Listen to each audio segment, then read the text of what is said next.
just to give you a look at what you've got here. The arc fire safety itself is relatively simple. You've got the ambi, so this side, got the ambi selector. You put that on, you slide it through. There are two other pieces that interact with it. You got this lever that's familiar to anybody with a super safety. And you got the little cam piece in that interacts and decides how your trigger is going to perform. Again, how to install that, separate video. But for the MCX, as opposed to normal AR-15, you need to use this slip trip.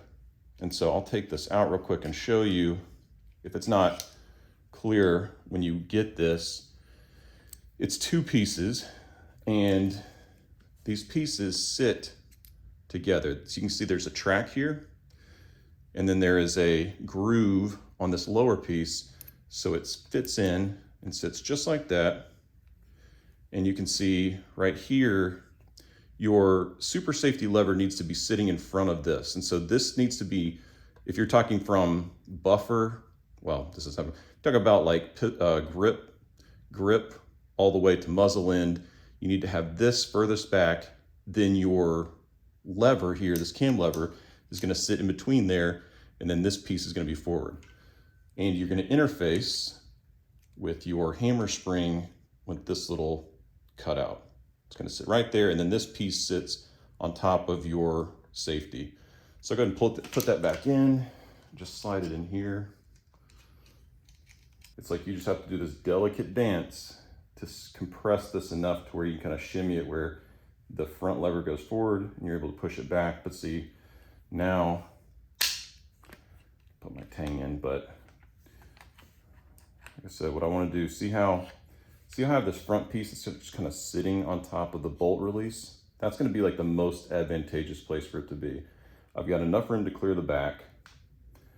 So I want to get my front tang in, kind of align it, sort of start to pull forward, and then you can see I'm able to press down.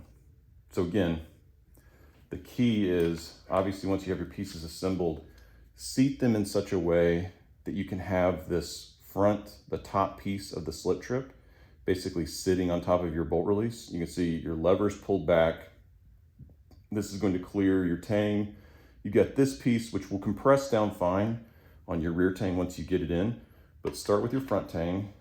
Just kind of make sure you're going to catch it in the front, and then you can feel it just slot in. Otherwise, I promise it will be just super frustrating. If you try to get it in and it's sitting back like this and you try to move things around, it's just going to be like such a pain trying to get it. It's not going to fit.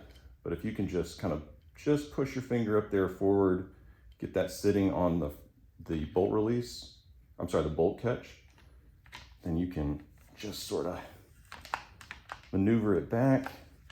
Sometimes it wants to fall forward, and then you can see it just fell forward.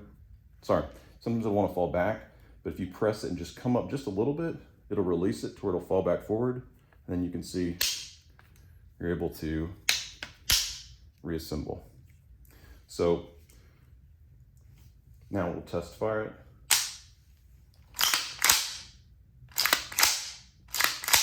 So hammer's dropping every time.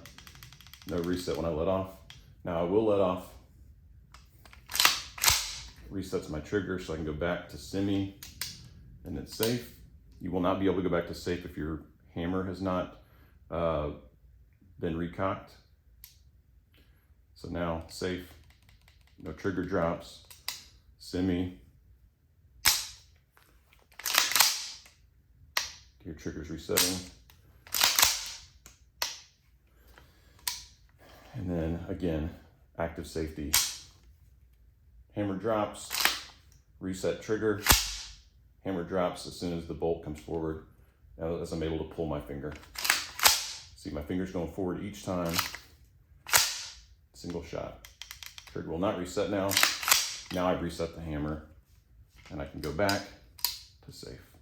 So anyway, this is for the Virtus. Again, it requires the arc fire active safety, as well as the slip trip.